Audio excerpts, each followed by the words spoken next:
exist, or is it just imagination? Is it just a superstition? Today, I'll be presenting an irrefutable proof for the existence of the creator of this universe. Excuse me, I don't believe in all this, excuse me one second. I don't believe in all this, nonsense about creator. It doesn't make sense. I mean, all we see is matter and energy. I don't think that there's any creator. Where is that creator?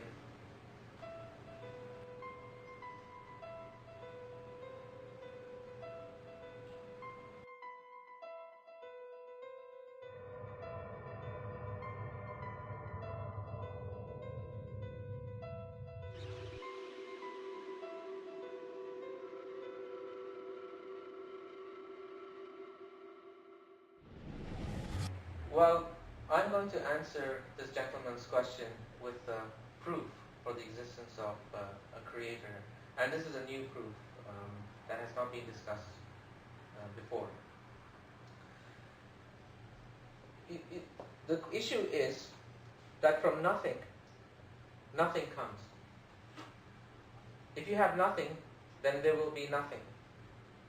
But we have something. So if we have something, the question is, what is that something? Now, let's call that something the eternal. Because you need an eternal to produce something which is temporal. The eternal, we will not necessarily call it God, but we will just examine what the eternal could be. Let us assume that the eternal is matter and energy. If it's matter and energy, and we're saying that it always existed and is mindless, then you see this spaceship flying in. Why is it flying in now, at this point? At 3 p.m. Mars time. Why? Why at this point? Why did it not arrive an infinite number of years ago or a million years ago? Because the universe had the potential, if it was infinite and if it was mindless, to have created the spaceship even before now. The question is, why now? What is the delay? Why does it have to come at 3 p.m. in the year 2025? Why?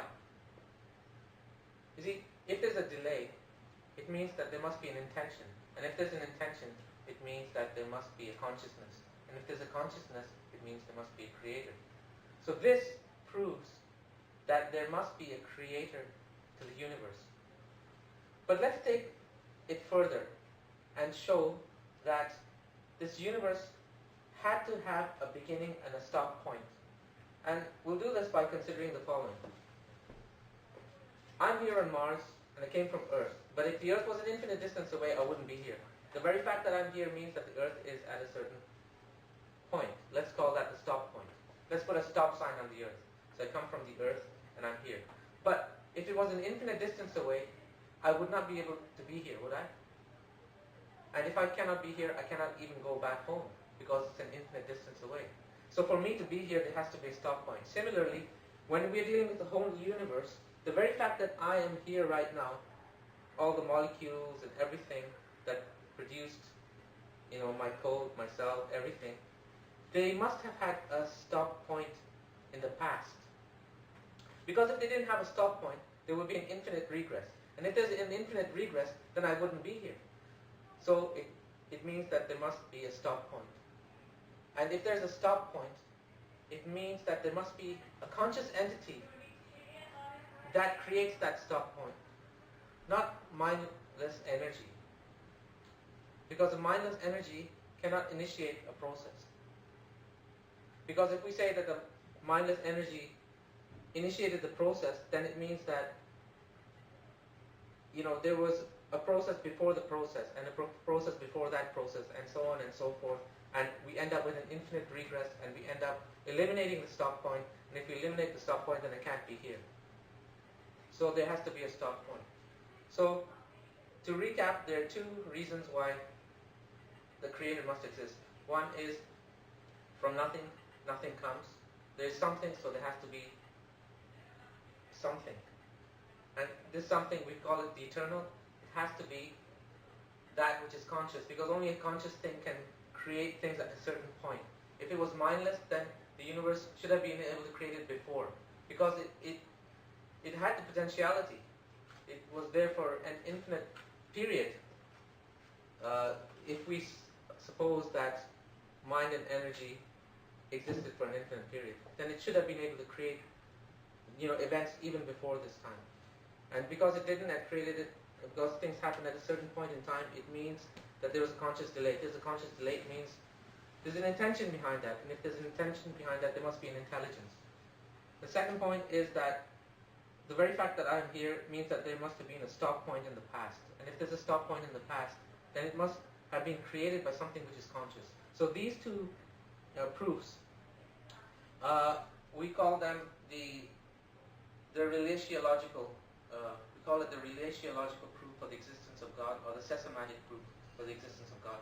Sesa is a word in a West African language, Ashanti, which means, change. So this proof is based on the idea of change, and it's conclusive. And there are applications to this proof. Let's take the Big Bang. Now we know that the universe came from a Big Bang, so there was a lump sitting there about 14 billion years ago. It's just sitting over there. The issue is, why does it explode? What's the cause for the so-called explosion to create all matter and energy? Well, there are only two possibilities. The first possibility is that it was an inanimate force that made the Big Bang explode. The second possibility is that it was an animate or conscious force. Let's take the first case, an inanimate force. So we're saying that force 1 hits the Big Bang, which creates the universe. The question is, what caused force 1 to hit that lump, which we call the singularity, which became the galaxies and everything? Someone will say, well, it's force 2. Force 2 caused force 1 to hit the Big Bang. Well, who caused force 2? So someone will say, force 3. Well, who caused force 3? Force 4, and so on and so forth. So you end up with an infinite regress of forces, which means, again, based on the idea of the stop analysis, that force can never hit the lump to create the universe. Because, those forces would go on infinitely, and they would never be able to hit the Big Bang. Create the Big Bang. So, therefore, an inanimate force has to be excluded for the cause of the Big Bang. We're left with only one choice, an animate force, which means a conscious force, which means a creator, a conscious creator that created the universe.